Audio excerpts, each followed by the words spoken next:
Hi,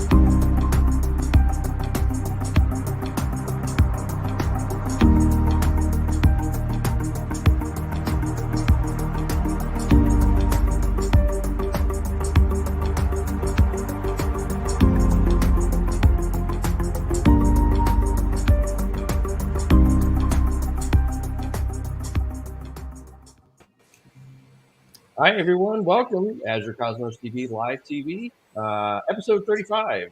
Hello, everyone. Mark Brown here.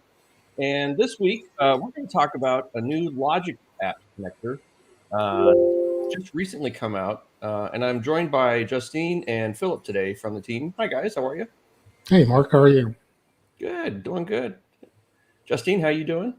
Yeah, good. Thanks for having us on. We're really excited to talk to you guys about this Logic Apps connector. So it's in preview. We first announced this preview at Ignite, so just about a month ago on this show. So some of you might have seen a little bit of this before, but we're really excited to be back. We had a new kind of follow-up release, which was out this week. So we have a bunch of new user experience features and improvements to show you guys. But before we get into that, I wanted to talk a little bit about why would you choose Logic Apps for your applications. So first of all, Logic Apps is a serverless environment, so there's no custom code required to very easily set up your automated workflows. It allows you to seamlessly integrate with a bunch of Azure services and third-party services. And it's all done through a GUI. So there's basically a designer, which you can drag and drop triggers and actions to create these workflows. And there's two modes that you can run in. So there's a consumption mode, which is the first Logic Apps resource type that you could have deployed. This is a multi-tenant scenario. And so you end up having not as much performance, and there's far more limits that the Logic Apps team that are in place because of that environment. So if you're using consumption mode, then you have to deal with things like cold starts and other stuff like that. Is it kind of similar in that regard? And it's multi-tenant, so you don't have guaranteed kind of performance, I'm guessing, when you're in that kind of environment as well, right?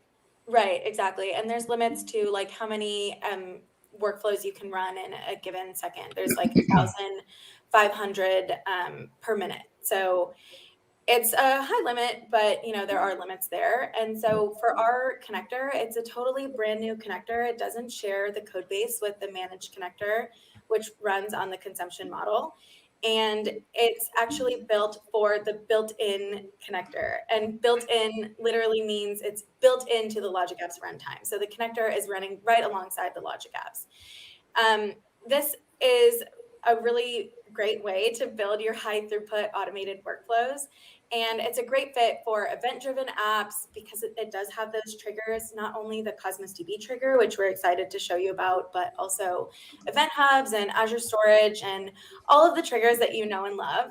And it's also a great fit for data processing scenarios. There's a bunch of lightweight transactions you can do. Of course, if you want anything that's super complicated or requires advanced configuration, maybe something like functions would be a better fit. But Logic Apps and functions are two ways that can kind of tie in together really well and will help you create these automated workflows. So when would I use Logic Apps versus, say, functions? Is there kind of an easy way to choose when to go which way with either of those? Yeah. Or? I think there's a couple things I would think about. So first, I would think about who is developing this. If you want a no-code solution, Logic Apps is definitely the way to go. It's a lot easier. You don't have to think about, handling all the exceptions and all of that for you. It kind of, literally has a designer that will help you create all of these workflows. So that's one thing to consider. The next thing would be those integrations. Logic Apps has really easy integrations with a bunch of third-party services, so you don't have to go and write that custom code.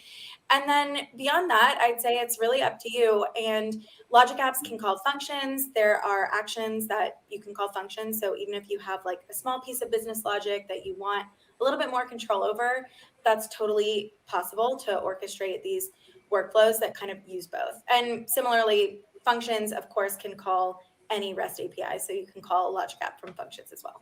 Yeah. So you could mix and match these things together, Yeah. just depending on what you want. And I like definitely the kind of the drag and drop low code type of thing where I can just drag and drop stuff in there, wire them together. There's no way you could do that as fast in code, right? Basically.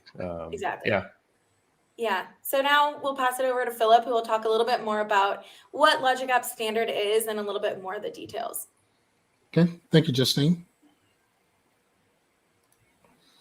Okay, so let's get into the background of Logic Apps just a little bit. So some of the things that you mentioned, Mark, we're gonna talk about a little bit here. First, like consumptions and standards are the two basic resource types that you can get with an Azure Logic App. Our primary focus is going to be on standard because that's what we're creating. But just for the sake of comparison, we're going to kind of bounce back and forth a little bit between the two. So let's just ramp up on this, right? So a logic app of resource type consumption is basically a single workflow logic app, right? It resides within a multi-tenant environment that is sharing resources across multiple customers or tenants. Unlike consumption, standard will usually have multiple state lists or stateful workflow logic app, single tenant environment, right? That only shares resources with other workflows inside of that same logic app, within that same logic app. What are the benefits of standard, right? So you have more built-in connectors that offer higher throughput and lower cost at scale. The single logic app, as I mentioned before, can have multiple stateful and stateless workflows. Stateful versus stateless, right? So when you think of stateful, you think about, you're going to basically have a storage account. That storage account is basically for storing large amounts of input and output information that can be transferred between different operations. And we'll talk about operations later. So when I say operations, I really mean like the triggers and actions, the key components of like a workflow. Not only that, it also is beneficial for like parent-child workflows and transferring data that way. Stateless is more in memory, so you're not really trying to store large amounts of data. You want to keep things at a minimum, and it doesn't. So you want to go with stateful when you really want to think about. And most of the things that our customers, they're going to probably lean more toward stateful, but we do still offer stateless. Talk about performance a little bit. So like you do have more control over fine tuning some of the capabilities for like runtime and performance settings. Data always stays within the same region where the logic apps are deployed. Workflows in a single logic app tenant are shared within the same processing, compute, storage network, and so on and so forth. Whereas consumption is pretty much shared across, like I said before, multiple workflows, multiple logic apps, multiple customers. So it's pretty much shared. So connectors in general, like they provide like a higher throughput, low latency solution with local connectivity because they run in the same process as a single tenant runtime. Talk about development. Developing for the Logic App standard is a lot easier because it leverages Visual Studio Code and Azure Logic App extensions. Whereas consumption, you pretty much need to go into the actual Azure portal and build your workflows there. I get a question for the standard. I haven't checked it out, I'll be honest. Is there like different VM or SKU sizes, I guess, that you would provision when you provision one of these new instances? It does have support for VMs, just like anything else that you provision. Like, there's no recommendation. It's just pretty much, I think it's pretty much what you need. It's all about the service plan that you create for it. Mm-hmm. Before it's like, a recommended VM size or any of that. I don't think we have anything for that. Is it using the same SKUs as the app service? Yes. Okay. Yeah. Okay, got it. Yeah, definitely. Does it have support for? You mentioned networking too. Does it have support for doing like private link and all that other stuff in there? Can I inject it into a VNet? Yeah, it does have like a private endpoints, virtual networks, support, integrated support for those two things. Got it. Okay. Also, like enables like auto scaling and manual scaling for more virtual machine instances. Got it. Or if you wanted to do like different app service plans, you can scale on that level as well. Yeah, cool. So, all right. So next, so you guys heard me talk about some things like connectors and triggers and actions. You're like, well, what is that? What are those things? All right. So generally speaking, connectors is pretty much just a proxy or wrapper around an API that the underlying service uses to communicate with Azure's logic apps, which provides operations that you use in your workflow to perform tasks. So those operations, as I mentioned before, are going to be triggers and they're going to be actions. So what's a trigger? So a trigger specifies the event that starts the workflow. It is always the first step of the workflow, and you can only have one trigger per workflow. Action is going to be the operation that follows the triggers and performs tasks in your workflow. You can have an unlimited number of workflows. Of actions in a workflow. So there are no limitations there. Then you have this idea of having like the parent-child workflows, where you can have like a one workflow that could actually, use like a webhook to connect to like another workflow. So that's one way to get around only having one trigger per workflow. So you have one workflow, just call to another workflow that has a trigger that calls to another workflow, and it'll all go back to the parent rollback to the parent workflow. Okay, so now we know what those things are. So let's talk specifically about the connectors. The connectors for Azure Cosmos DB. So our connectors that we currently have right now in preview will consist of one trigger and 5 actions. So that one trigger is going to be whenever an item is created or modified. The actions are going to be create or update item, create or update many items in bulk, delete an item, query items, read items.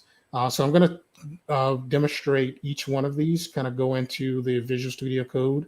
We're not actually going to run those. It's going to be more of me showing you from engineer to engineer how you can actually go in and build your own workflows. And then after that, we're going to segue into Justine, where she's actually going to do some demonstration of some existing workflows that we put together in our Azure and against the Azure subscription. Okay. All right. All right. So let's get into programming mode here. So first and foremost, like if you have Visual Studio Code, one of the first things you want to do is you want to be able to like take advantage of the Azure Logic App standard extension here, Azure Functions, and there'll be some other things if you needed it, if you're working with like Event Hub or if you're trying to do some other things, but primarily it's going to be like the Azure Logic App standard. If you just wanted to be able to run it, debug it, deploy it, things like that, you would go into make sure that in Visual Studio you actually got this extension. So once that extension is installed, then what you want to do is you want to get to work, right? So first thing you want to do is we want to go in and we want to create like create a new folder. Let's see, let's just do one. Let's just Azure LA demo 53.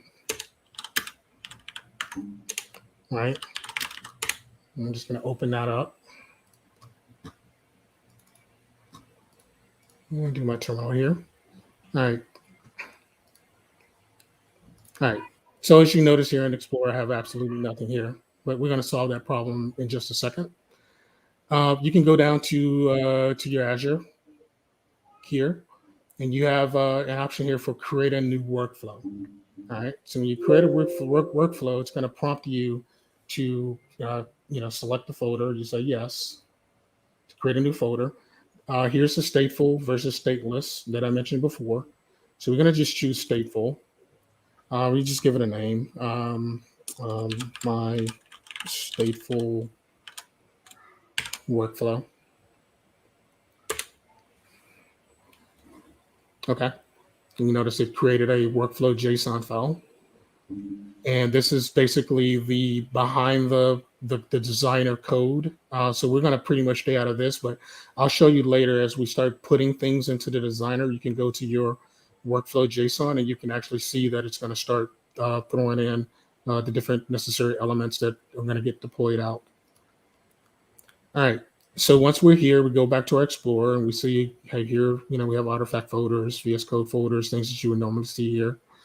Local settings folder. We want to go over to like our workflow JSON, and then we can right click and go over to open in designer. And it just takes a second. As it says here, it takes a few seconds. Skip for now. Okay, cool. So here's a list of all of the built-in connectors that we have access to. And this is like I said before, this is all me running it locally. Whereas like in consumption, you would have to actually go into Azure Portal. So I can go here and I can select any one of these triggers or any of the actions, and I can just start building workflows locally. So since we're talking about Azure Cosmos DB, I'm going to jump over here to the Azure Cosmos DB trigger that we have when an item is created or modified. Notice it's still in preview. One thing to note is that the trigger, the Azure Cosmos DB trigger, is basically using the change feed.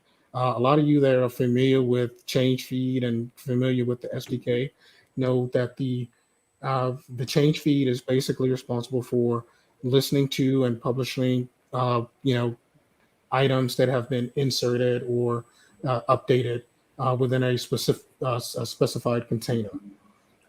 That specified container is something that we would definitely set when we go in and we have to put in a connection string. And just for the sake of the demo, I'm going to do something like just my local emulator, because we're just going to assume that I'm working off my local emulator, and my connection string is just something that I just create. Yeah, I was just going to ask that. So if you're developing this in VS Code and running it locally, so it doesn't by default use the emulator. You have to just specify that you want to use the emulator. Yeah, I just have to specify it. As long as my emulator is running locally and I give it a valid connection string, it will connect to it locally. Got it. Okay. And then I can change that when I do deploy it into production. That will get updated to whatever. Okay. Yes. Yeah, exactly. You can either include it in your settings, or you can just change it after it's been deployed. Got it.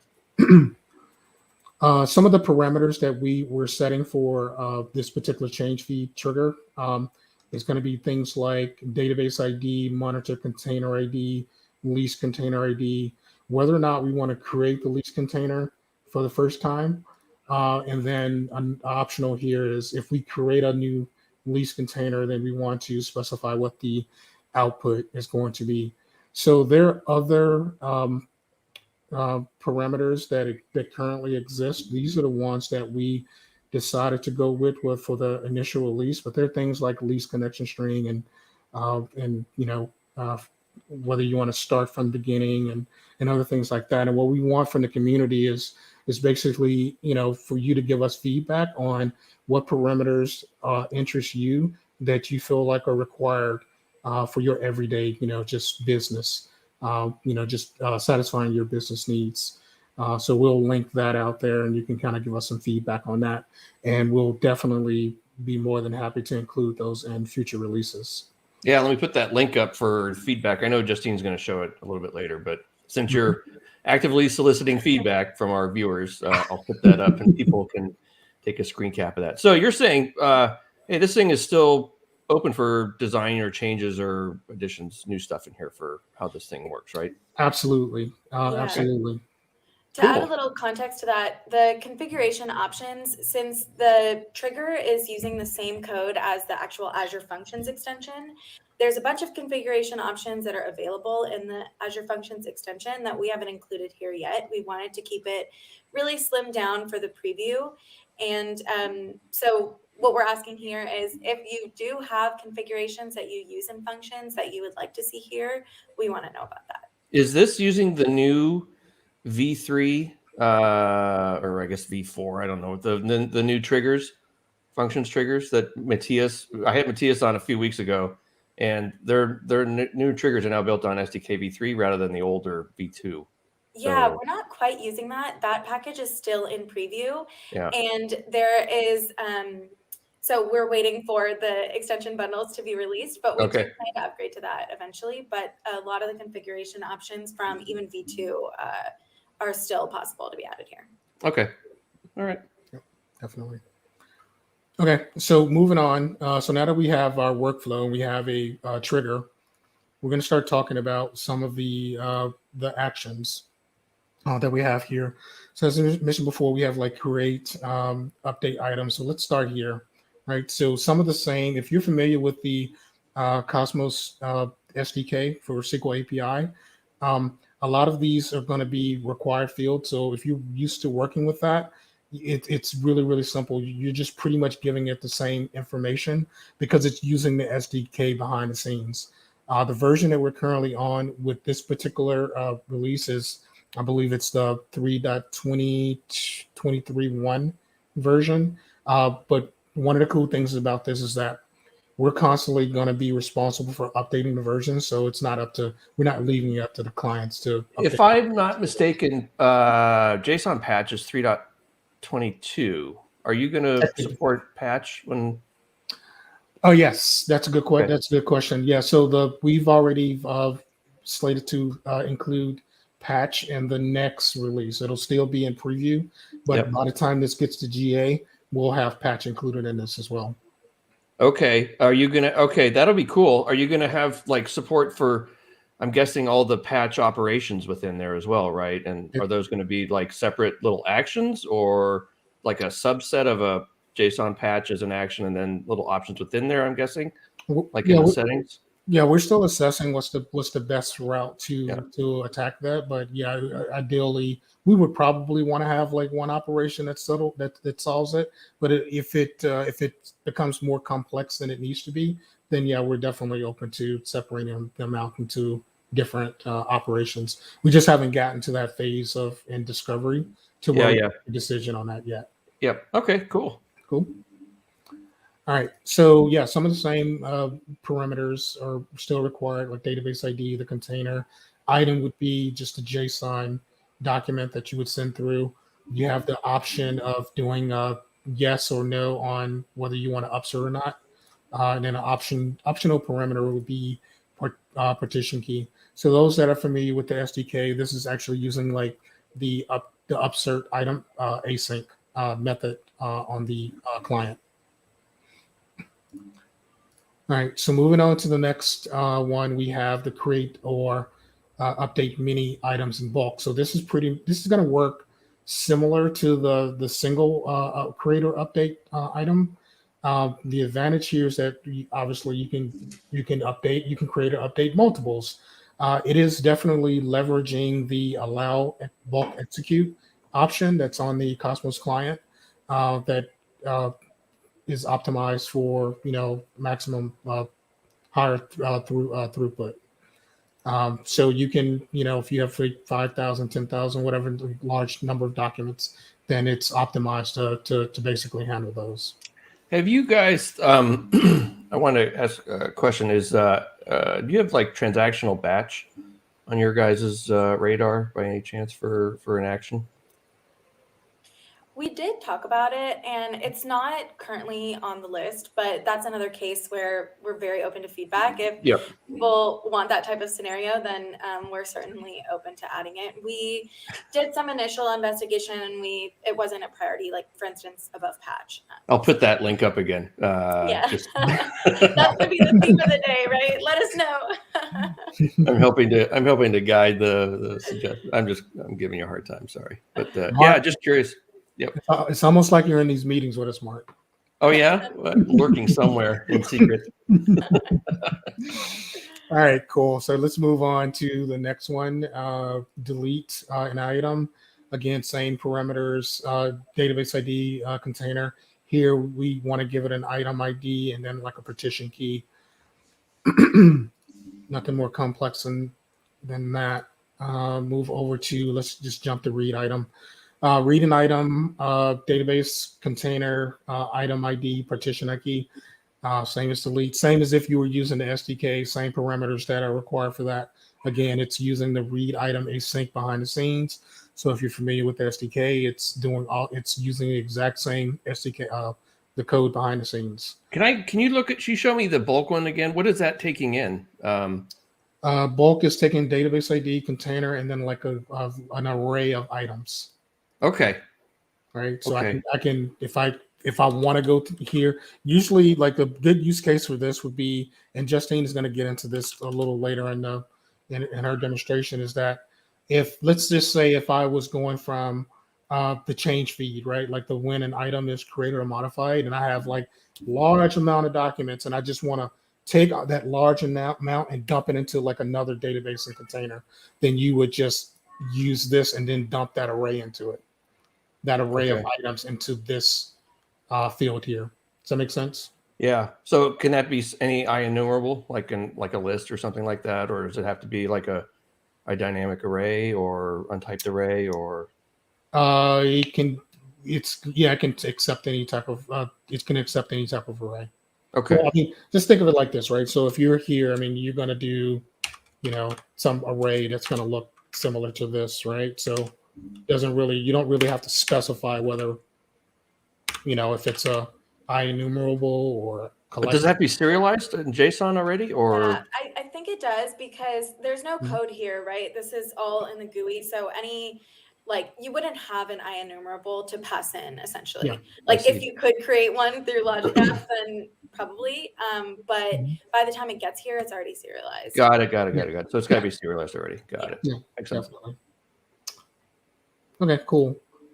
So yeah, going back to the read. So this is basically using a read item async, which is just doing a point read, which has an SLA of guaranteeing 1 RU for 1 kilobyte of data. So it's again just like the SDK, it's doing everything the same behind the scenes.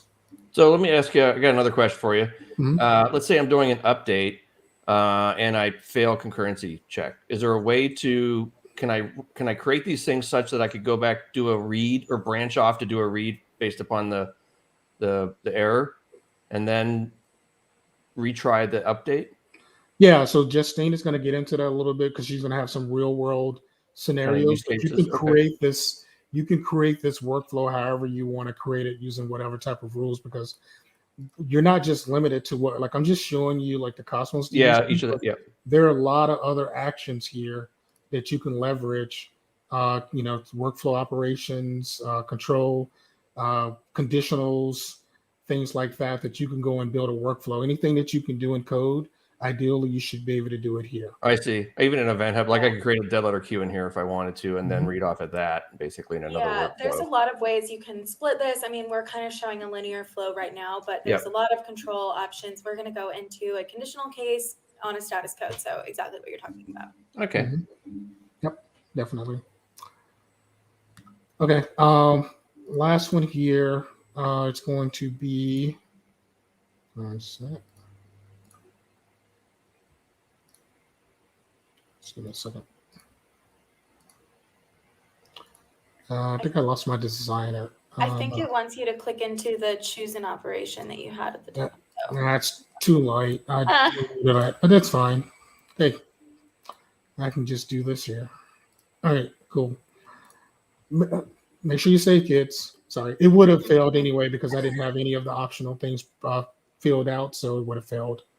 So it does validations if you try to save any of these. I guess that's another point that I can add. If you try to save any of these with any invalid data, it has validation behind the scenes. All right, so going into query, we have database ID, container ID, SQL query, and then we have optional parameters here. Oh, very cool. The ones we have is going to be partition key, continuation token, max item count, and Justine is going to get into more of this in her presentation. So with that said, we want to talk about, how do we run this, right? So if I have a workflow here and I'm doing this locally, then how do I run it? Obviously, this is very simplified, and if I try to run it now, it's not going to run. But because of the Logic App extensions, I can really go in here and have an option to like F5 and do a start debugging, or I can do a Control F5 to run without debugging.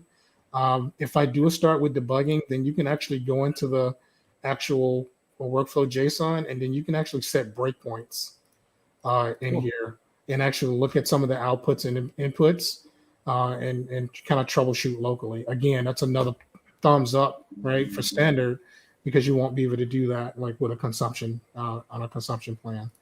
Another thing that I like to do because I just like as much information as possible is that you can always command line and just do like a func host start verbose that will give you like all application logging that you may have and exceptions. Like it gives you so much information. So as a developer, this is a really, really useful thing to have.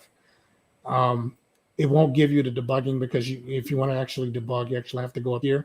But if I actually just want to debug by just looking at the logs, then this would be definitely the way to go. Got it. Very cool.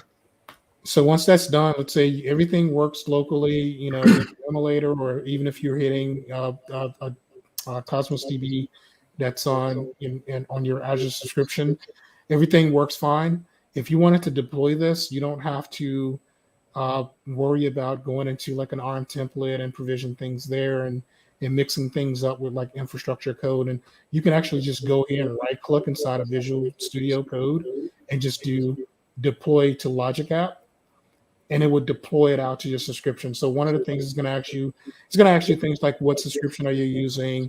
Do you want to create a new app service plan? And some other things. What do you want to name it? You know, do you want to do type of logging? So it's going to take you through a whole little wizard. You fill out that information, and it would deploy that Logic App out to your subscription. And that's where Justine is going to come in. She's going to show you what happens after you click the deploy to Logic App. So that means that I am done. Okay.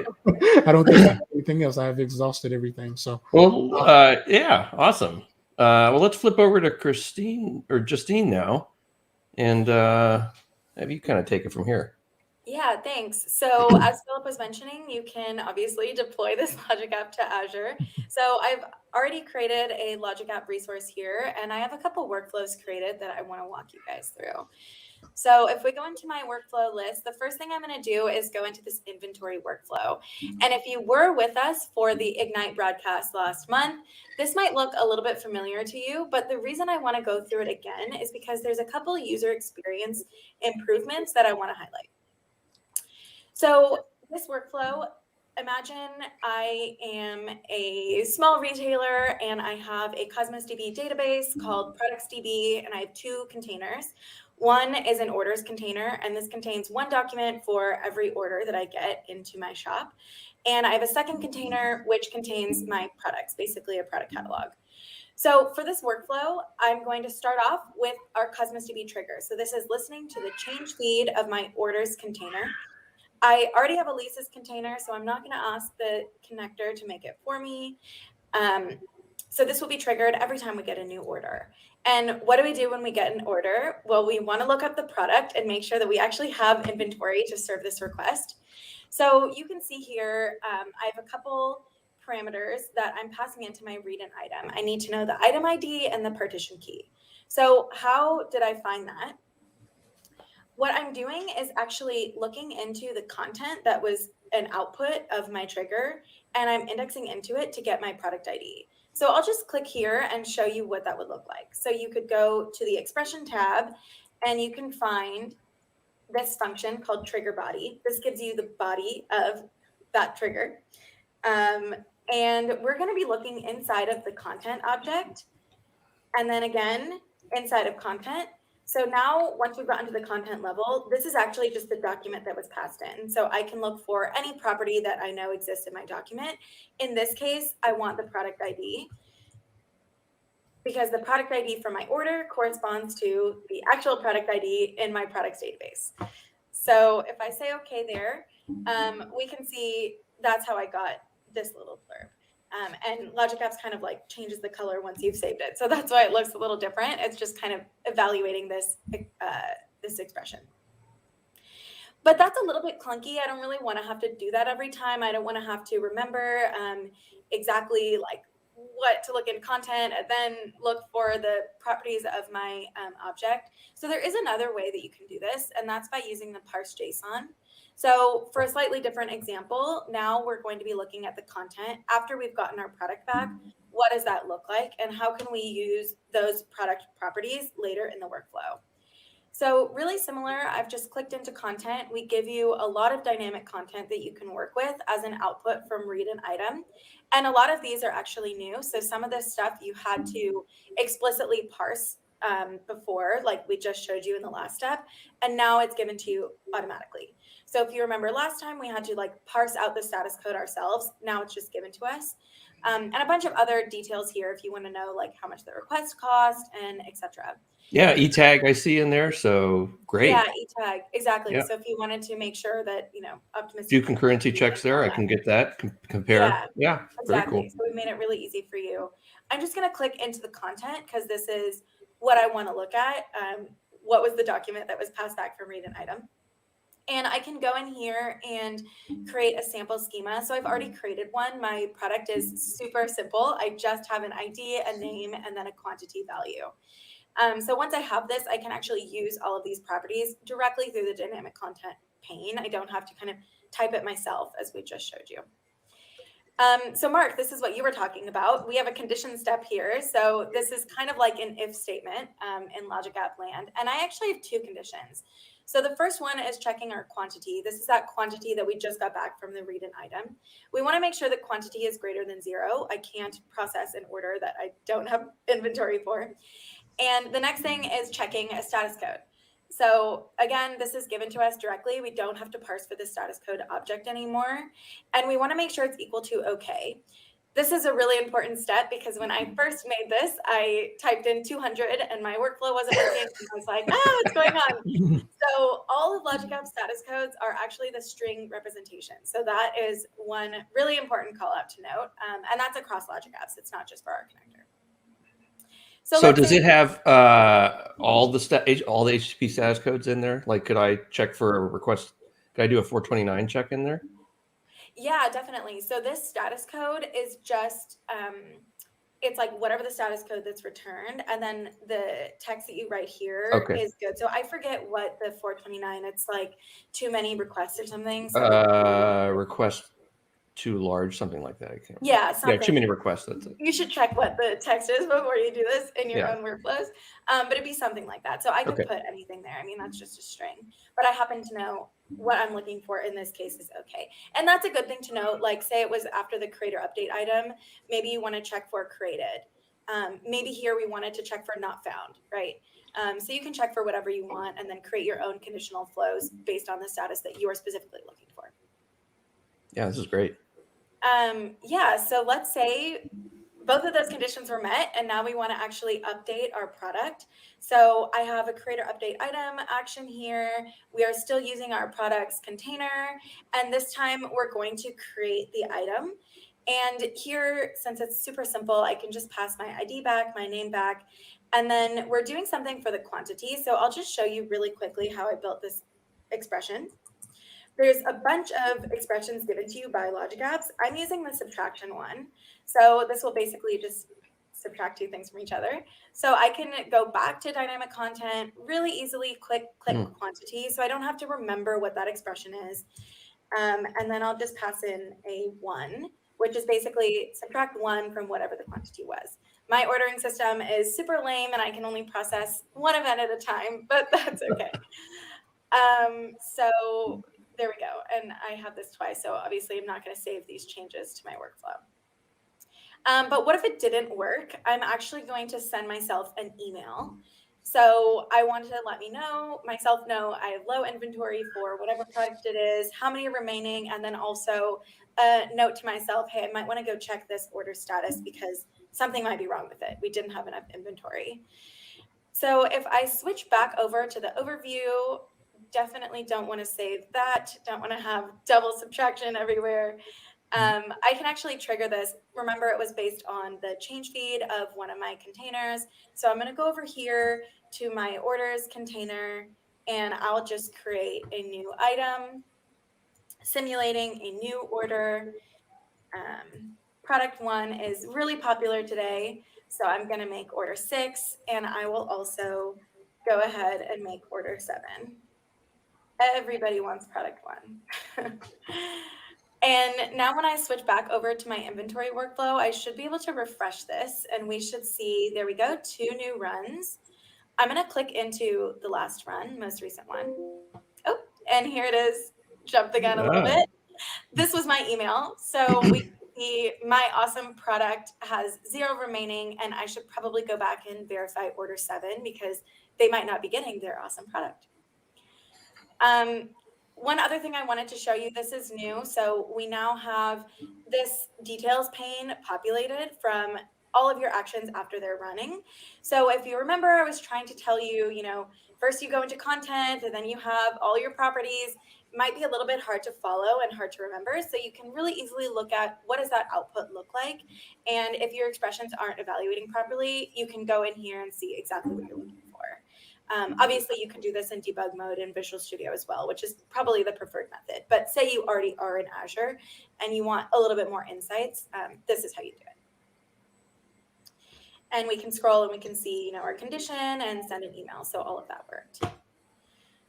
Wow. That's great. Anything else you want to show me? Yeah, I have another workflow. Yeah, let's see it. So I want to show with this one, we're going to pretend like, we're still in this product flow land. But the thing I want to highlight here, we're going to talk about query. And I want to show you how you would use a continuation token to keep draining results. So bear with me. I have kind of a contrived example to fit this into my product scenario world. Say we have all of our orders and we want to periodically query them and do a dump to Azure Blob storage. So with this frame in mind, let's walk through this workflow. I'll just close this so we can see a little bit better. We're going to start with when an HTTP request is received. So this is, on the fly, whenever I want to copy out my orders. The first thing we're going to do here is actually initialize a variable. So this is a really key thing to point out. There's no code here, but a lot of coding concepts remain the same. So you'll see things like that condition, or we have a do while loop here. We have variables. So there's a lot of ways you can kind of simulate code without actually having to write it. So I have my continuation token variable here, and you can see the value is null. We don't have a continuation token yet because we haven't done any queries. But once we get into this do while loop, which is actually a do until loop in Logic Apps, C# language is just following me. The first thing we do is this query items. And so we're going to go ahead and query our orders container. Now, I'm only selecting star from C. I'm getting everything because I happen to know there's only 7 items there. You probably would never do this. This could be a really expensive query and probably isn't what you want to do. But for this scenario, I'm going to do select star from C. I'm going to pass in as a continuation token this variable that I initialized in a step above. So of course, the first time this executes, it will be null. But hopefully when we go in this loop, it will update to the actual continuation token for our query. Now, the maximum item count I've set to 5 here. This is because the limits for Cosmos DB, there's no artificial limits for our connector, but Cosmos DB all up limits 4 megabytes in response size, and also 5 seconds for a single operation. So you could imagine for a large query, you would have a continuation token. In this case, we're definitely not going to get one, so I have to kind of force it by putting max item count 5. Makes sense. And next, I have my blob storage. So you can see how easy it is to integrate with a bunch of Azure services. This is also a built-in connector, the Azure storage one. So it will also run locally to Logic Apps runtime and will have very low latency with high throughput. And I'm going to go ahead and create inside of the archive orders folder. I'm going to just name it with UTC now. And what I'm passing in is the item content. So if I click here, you can see there's a bunch of stuff given to you off of the query. Of course, that continuation token, which is really important to this sample. But you can also get the response chart, the request charge, and a lot of other things like the count, how many items are here. What we are looking at now is this response item. So this is basically an array of all of the items that you've got. So you could see easily using this response items and passing that into like the bulk create, for instance, what we were talking about earlier. So I'm just going to X out of that for now. Don't want double items. Another key step is remembering to set our continuation token. So here we are setting our variable, and if I click again, you can see this is where I got it, that dynamic content response continuation token. And that's it. So we need to make sure that our until loop has a terminating condition. And in this case, we're just checking that the length of that continuation token variable is equal to 0. If it's equal to 0, basically there is no token. So we know that we're done processing all of our requests. So I will show this running really quickly. And we can just run that. There's no payload or anything since I didn't set one. We'll give it a second, and there we go. It's already succeeded. And the cool thing is, if I click into this, you can see exactly what that loop is doing. So it shows you there's 2 executions of this loop. Remember, we have a max item count of 5, and we have 7 items. So we should expect, if we click query, this first one, you see there's no continuation token here, but there is one in the response. We got 5 items back, which is exactly what we expected. Here they are. And if we scroll to the second page, you can look at your query items. This time we did pass in a continuation token, which is awesome. We got our last 2 back. And I can show you, if we go into our Azure storage account, we should be able to refresh this. And at the very bottom, 144, we should see a new file that was written. And we can open that file. And there we go, our last 2 orders that we just placed. Very cool. So, what occurs to me is once in a while I get questions from customers like, hey, I want to create an archive of my Cosmos containers or whatever. And what's an easy way to do that? And I usually just tell them, well, go write a little Azure function, uses change feed, and then writes out the blob storage. But they could do this in Logic apps even easier because they've got that connector there.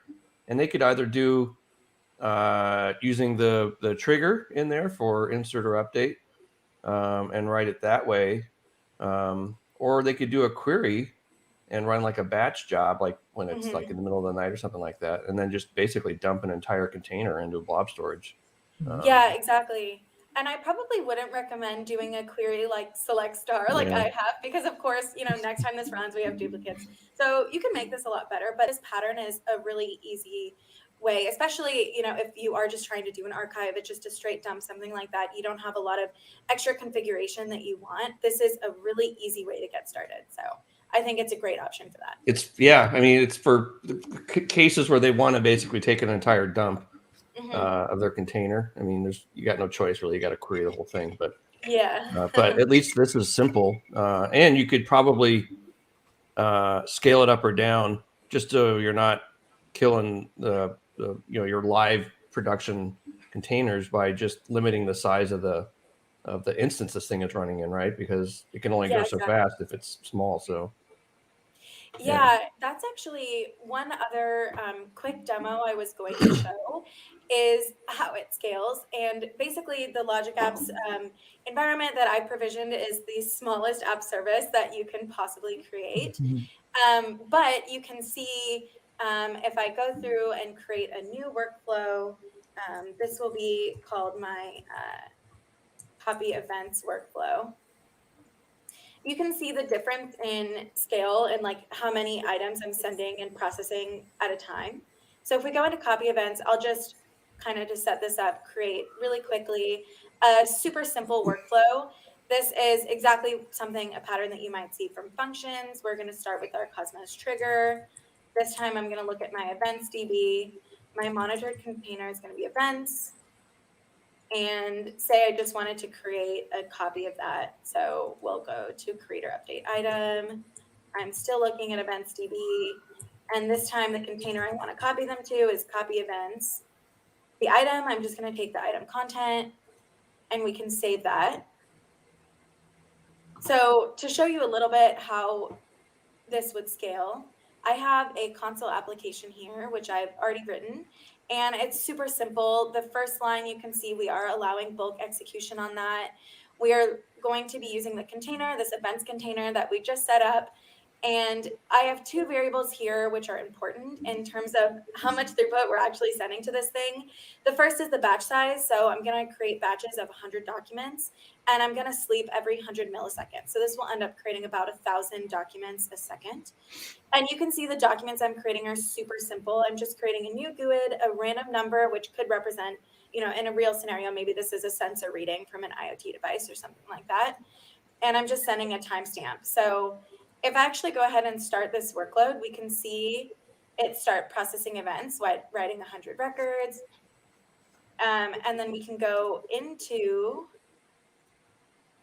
our copy events, and we should start to see this thing trigger. And I'll show you how you can use application insights to get even more precise look at how your workflow is doing. So let's refresh this. Of course, anytime you try to do something live, it always goes slower. Yep, that's the way it works.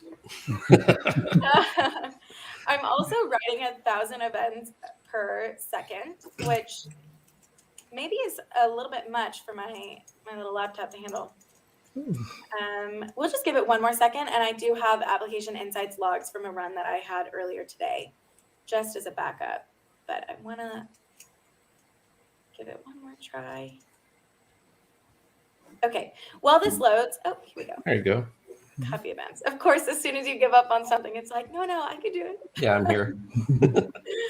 Yeah, okay, so you can see all these jobs running, and if we see more, we should see a couple succeeded ones. Oh, there's a lot of these things running. But I don't really have all day to sit here and scroll. I definitely don't want to have to count things. So how can we look at this? My Logic App plan is connected to Application Insights, which will really easily allow me to look at things like how many documents are being created. So I'll zoom in to two different sections of time. So this is when I was writing about 100 events per second. So obviously you can see we're processing thousands per minute because this is aggregated. And you can see the two line items that I'm looking at here are the create or update item action and the when an item is created or updated trigger. So this is how many executions are happening per minute for both of these things.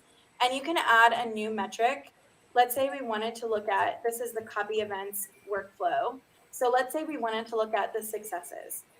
And we can change this to count. So this is how many successes. You can see the workflow itself is actually only running a couple times, but it's able to process all of these events. That's because we don't execute one workflow for every document. That would be crazy. We do have some batching. So based on the configuration and the feed pull delay and all of those are all set to default, you can process a different number. And you can see here, this time I was running 1,000 documents per second. So this is similar to the workflow that I have running right now. And you can see we're able to process far more events for this at this level of throughput. And you can play around with the app service level that you've provisioned, how many events you're sending, and really find the best fit for you. But I did want to highlight Application Insights because it is a great way to get a little bit deeper look at what's going on under the hood. And that's pretty impressive throughput using just the smallest app service plan. Yeah, exactly. And granted, I'm not really doing much in this workflow. It's just literally copying events. But yeah, it does give you an idea without writing any code. That was so easy. I did that demo, and I mean, undoubtedly, that's way faster, way much better throughput than you'd get with consumption plan. Right. I'm quite sure. Well, with consumption plan, you don't even have a trigger, so it's not possible. Right. Yeah. Just in processing and doing stuff like that. Yeah, definitely. Wow, very cool. Very cool. So that's all we had today. I wanted to highlight quickly 2 documents. So this is the how-to guide. I believe we have a link to that. Yeah. If you're interested in learning more, this will go through how to add a trigger, how to add an action. We kind of walked through this today, but definitely good to look through this how-to guide. And this is the famous feedback form that we have been talking about. So please let us know what you think. We built this for you guys. So yeah. Yeah. So thank you so much for your time. This is great. Man, I'm really impressed. We've really got something now where you could build, really complex kind of event-driven kind of applications here, do it in a low-code environment. And with it being this new standard offering, the performance is just really great. I mean, you could really build really high-quality, high-performance, event-driven workloads and do it with really very little code. I mean, it's my new favorite now. I think I'm going to go and build out a little archive, a little sample there, and then just share that when customers ask, like, hey, what's the fastest, easiest way of doing like a snapshot archive? Because that's what they want. They want something they can put in blob storage and then like save it for like 10 years or whatever the regulatory thing is. There's usually a regulation. That's why they get why I get that request, and they can't use our backup to do that. We don't offer them the ability to snapshot the backup or whatever. So, but man, you can do some really great stuff in there. That's some pretty cool features you guys got built into there. And it's nice to see that you guys are taking feedback from folks. And I'll just show that one more time. So they can influence kind of what we're building and making for customers. So very, very cool. Well, I think that's it. I want to thank you both for joining me this week. And thank you everyone else as well. We're going to be taking a couple weeks off here, close out the year. It's holidays and I'm not going to be around and I can't get anybody to come on the show. So we'll take a few weeks off here. But if you need to fix, you can always go and check us out at aka.ms/CosmosDB Live TV. And check out some of our past episodes. Lots of good ones on there. Also, feel free to check out our Cosmos DB user group. We're taking a break for the month of December, so we won't have a meetup this month. But we'll pick things up back in January. So come and check us out there. And you can look at some of our past meetups as well within there. So, well, that's it. Thank you very much, Justine and Philip.